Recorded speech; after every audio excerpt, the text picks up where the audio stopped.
Hello everyone, myself Assistant Professor Janvi Dave from Computer Engineering Department, Shri Swaminarayan Institute of Technology, BAT. In our previous session, we have discussed about multiplying large integer numbers, binary search algorithm, उसका example और उसकी time complexity, वो सारी चीज़ें हमने divide and conquer method की देखी हुई है. In our today's session we are going to discuss about merge sort. Merge sort is nothing but the another problem of divide and conquer method. Merge sort के अंदर जैसे binary search में क्या था कि हमारा एरे जो है वो सॉर्टेड होता है और हमें वो एरे में से अगर कोई एलिमेंट फाइंड करना है तो with the use of binary search method हम वो फाइंड कर सकते हैं.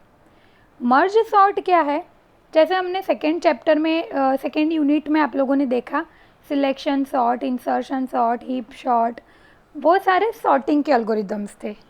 सेम वैसे ही मर्ज सॉर्ट सॉर्टिंग का एल्गोरिदम है.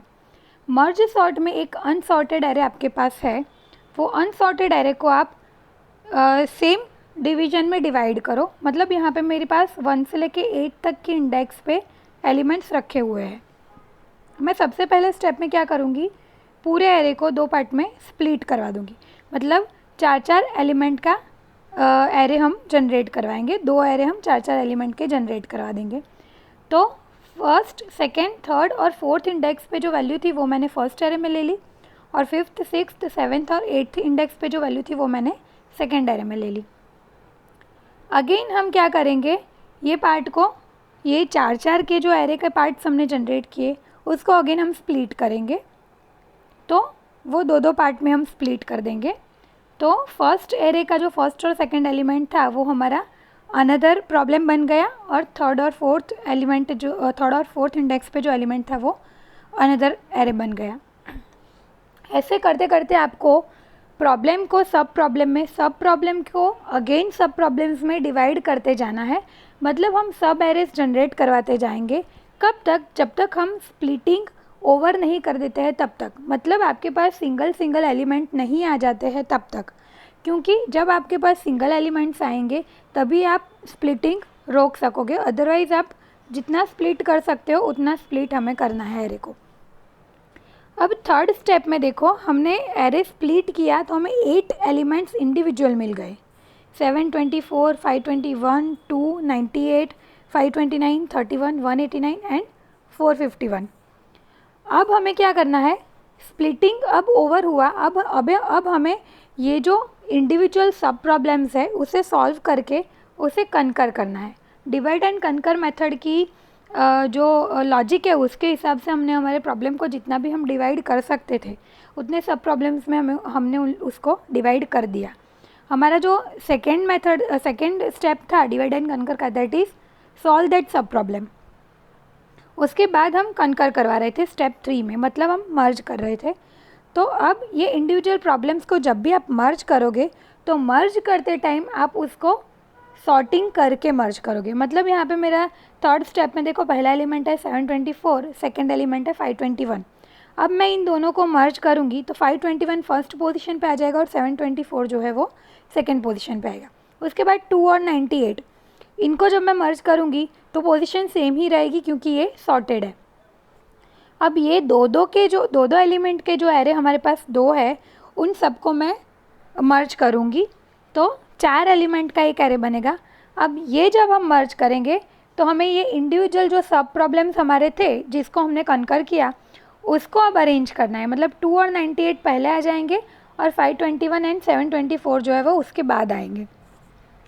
सेम राइट हैंड साइड पे जो दूसरा हमारा सब एरे है उसमें भी हमें यही चीज़ करनी है. 31 और 529 को हमने मर्ज किया, उसके बाद 189 एंड 451 को हमने मर्ज किया.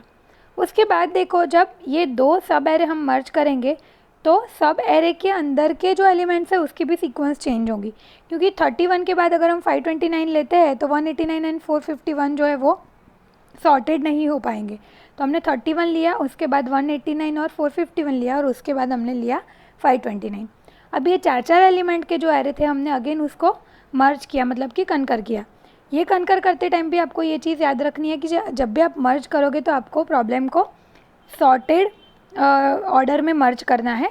तो हमने राइट हैंड साइड से 2 लिया, लेफ्ट हैंड साइड से 2 लिया, राइट हैंड साइड से 31 ले लिया।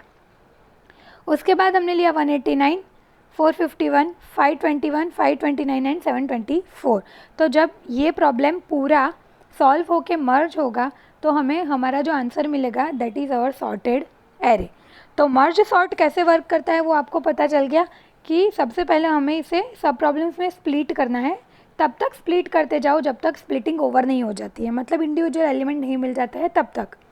फिर वो इंडिविजुअल एलिमेंट को रीअरेंज करो और मर्ज करो।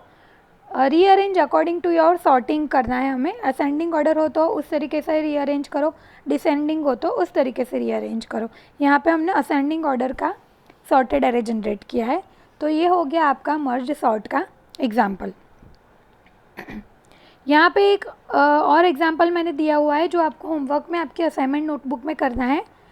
सेम आप ये परफॉर्म करके आपकी असाइनमेंट नोटबुक का जो स्कैन कॉपी है वो गूगल क्लासरूम में सबमिट कर सकते हो। आफ्टर कंप्लीटिंग दिस चैप्टर जितने भी एग्जाम्पल्स मैंने होमवर्क में दिए हैं वो सारे एग्जाम्पल एक साथ आप स्कैन करके गूगल क्लासरूम में अपलोड कर देना। मैं आपको उसका आंसर बता दूंगी और अगर उसमें कुछ डाउट है तो हम डाउट सॉल्विंग वाले लेक्चर में वो चीज़ें देख लेंगे। ये है मर्ज सॉर्ट का एल्गोरिदम। मर्ज सॉर्ट का एल्गोरिदम में हमें ये चीज़ नहीं करनी है। मर्ज सॉर्ट के एल्गोरिदम में हम करेंगे ये वाला लॉजिक जिसमें i की वैल्यू 1 है, j की वैल्यू 1 है। फिर हमने दो एरे लिए हैं u of m+1 and v of n+1।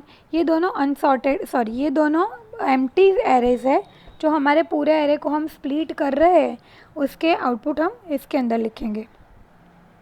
फिर ये फॉर लूप में जो हमने इफ एल्स वाला लॉजिक लिखा वो किस चीज़ के लिए लिखा है, तो वहाँ पे हम कंपैरिजन करवा रहे हैं कि हम जब भी मर्ज करवा रहे हैं, कंकर स्टेप परफॉर्म कर रहे हैं, उस टाइम पे u of i is less than v of j है। तो हम क्या करेंगे, उसको स्वैपिंग करके तो हम क्या करेंगे, स्वैपिंग करके हम जो छोटी चीज़ है वो आगे लिख देंगे, बड़ी है वो पीछे लिखेंगे। ये फॉर असेंडिंग ऑर्डर है। अगर ऐसा नहीं है तो हम क्या करेंगे, जे के लूप को आगे बढ़ाएंगे और वो जो हमारा मर्जर एलिमेंट हम लिख रहे थे वो एज इट इज़ लिख देंगे। ये है मर्ज सॉर्ट का analysis. Merge sort algorithm perform करने के लिए कितना टाइम ले रहा है, तो सबसे पहले हमने एक टी एरे लिया था। वो टी एरे को हम that is our unsorted array, उसे हमने दो पार्ट में डिवाइड किया which is u and v। अब u और v जो है वो लीनियर टाइम ले रहा है और इन सबको जब आप मर्ज करोगे तो u, v और t ये तीनों भी लीनियर टाइम से ही मर्ज होंगे। तो इंडिविजुअल हमारे पास एक जो पूरा प्रॉब्लम है that is our t of n, हमने उसको दो पार्ट में डिवाइड किया with function g of n। तो t of n/2 plus t of n/2 plus g of n हो जाएगा। तो हमारे मर्ज सॉर्ट का जो मास्टर मेथड के हिसाब से जो इक्वेशन बनता है वो बनता है t of n is equal to 2t n/2 plus theta of n, जहाँ पे हमारे a की वैल्यू हो जाएगी 2, b की वैल्यू हो जाएगी 2 और k हो जाएगा 1। तो ये वाला केस मास्टर्स मेथड मैं आपको इसके अगले लेक्चर में आपको एक्सप्लेन करूँगी। आपके पास ये इक्वेशन आ गया। अभी ये इक्वेशन को आपको मास्टर्स मेथड की 3 कंडीशन है उसके साथ कंपेयर करवाना है, वो कौन से केस में फ़िट हो रही है वो केस आपको देखना है और यहाँ पे वो सेकेंड केस में फ़िट हो रही है। तो सेकेंड केस के हिसाब से हमारे मर्ज सॉर्ट का जो टाइम कॉम्प्लेक्सिटी है वो बनता है theta of n log n। तो मर्ज सॉर्ट की टाइम कॉम्प्लेक्सिटी हो जाती है n log n। ये कैसे आया वो आपको मैं जब मास्टर्स मेथड बताऊँगी तब आपको अच्छे से पता चल जाएगा। अभी के लिए आपको इतना ही समझना है। तो मर्ज सॉर्ट में इतना ही है। मर्ज सॉर्ट में हमें क्या क्या चीज़ें याद रखनी है, तो मर्ज सॉर्ट में सबसे पहले वो कितने स्टेप में परफॉर्म हो रहा है, तो सबसे पहले हम उसको डिवाइड करेंगे, प्रॉब्लम सॉल्व करेंगे और फिर उसको कंबाइन या फिर मर्ज करवाएंगे। तीन स्टेप में हमारा मर्ज सॉर्ट का प्रॉब्लम जो है वो सॉल्व हो सकता है। उसका एग्जाम्पल आपको अच्छे से याद करना है।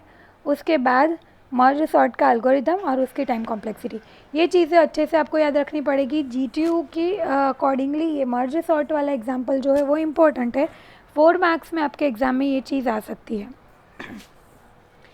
अब हमारा जो नेक्स्ट टॉपिक है that is quick sort. Quick sort आप लोग DS में शायद पढ़ चुके हो, पर DS में जो क्विक सॉर्ट पढ़ा हुआ है आप लोगों ने वो इटरेटिव मेथड से पढ़ा हुआ है। यहाँ पे हम जो मेथड अप्लाई करने वाले हैं वो है रिकर्सिव मेथड। मतलब divide and conquer method. Divide and conquer का मतलब ही है, ये स्ट्रेटजी ही है कि हम प्रॉब्लम को डिवाइड करें, सॉल्व करें, फिर कनकर करें।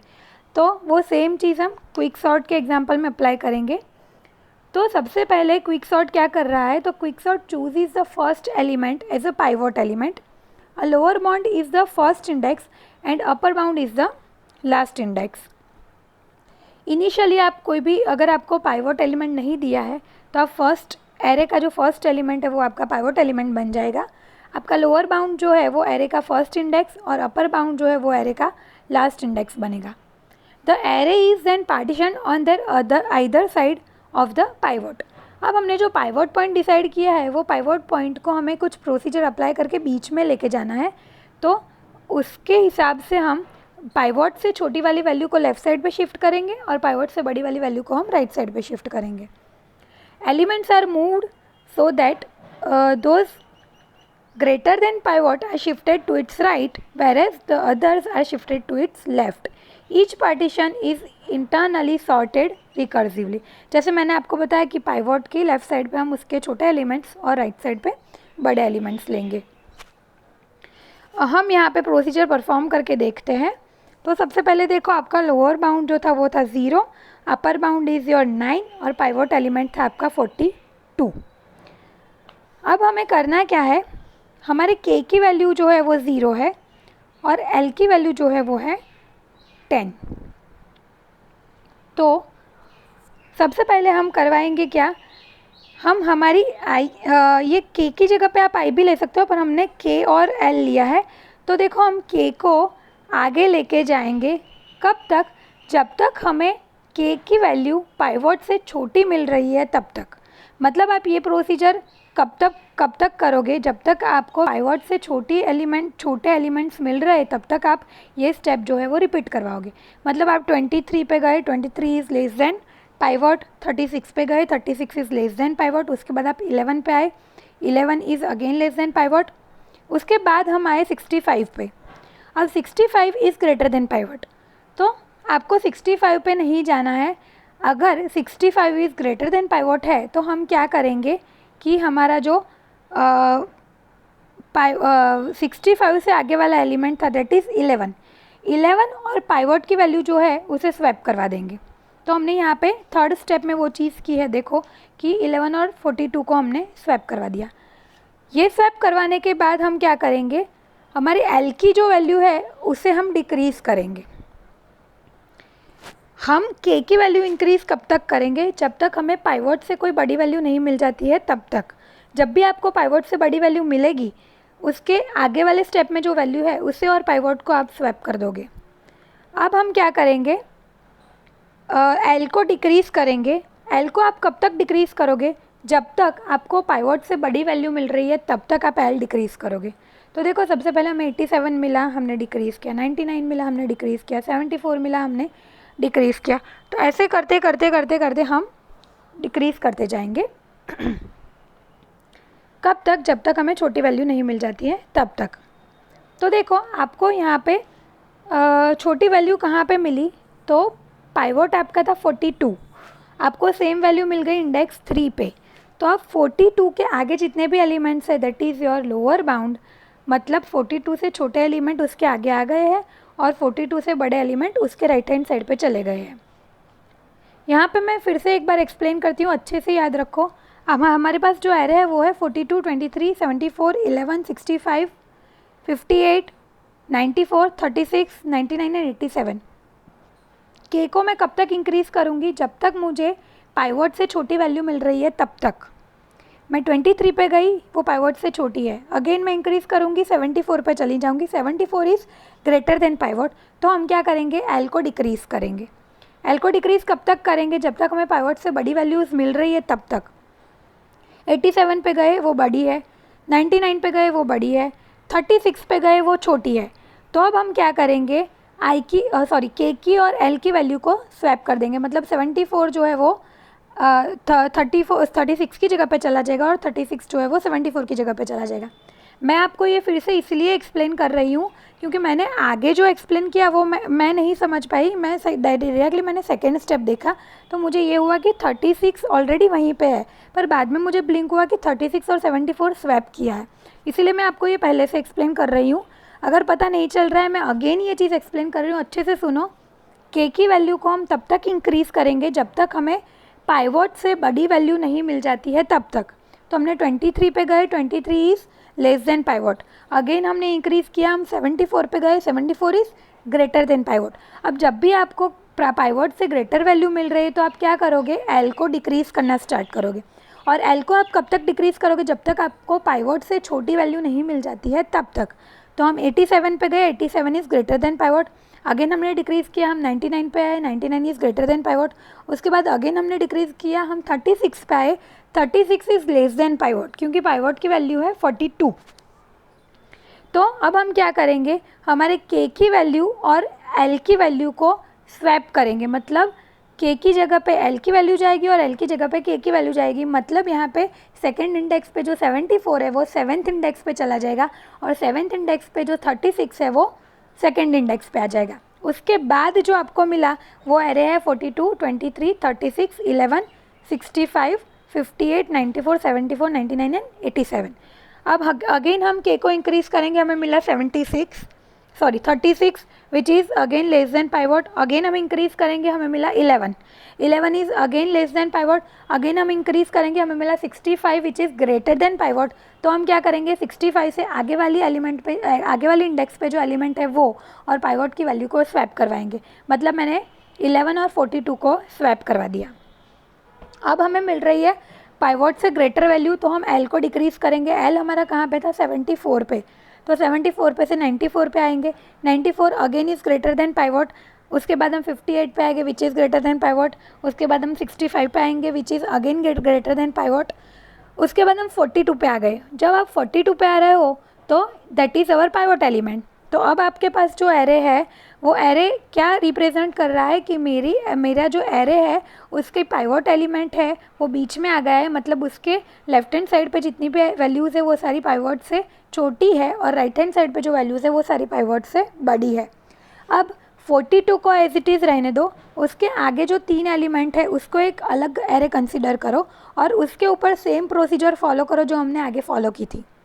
उसके बाद उसके राइट हैंड साइड पे जो एलिमेंट्स है उसको भी अलग एक एरे एज्यूम करो और उसके ऊपर भी सेम प्रोसीजर फॉलो करो जो हमने आगे की थी। ऐसे आप इंडिविजुअल प्रॉब्लम सॉल्व करो। वो सॉल्व हो जाने के बाद हम उसको क्या करेंगे, उसको कंबाइन कर देंगे तो हमें हमारा आउटपुट जो है वो मिल जाएगा। आप अच्छे से एक बार ये स्लाइड्स के गो थ्रू हो जाओ।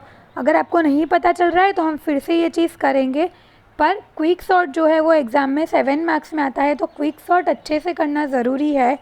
क्विक सॉर्ट का एग्जाम्पल आपको एग्ज़ाम में 7 मार्क्स में आएगा ही आएगा। उसके अलावा ये साइड में जो लेफ्ट हैंड साइड पे मैंने प्रोसीजर लिखी है क्विक सॉर्ट की, वो भी आपको सॉल्व करनी है, कि वो भी आपको अच्छे से लर्न कर लेनी है क्योंकि वो भी एग्ज़ाम में आती है।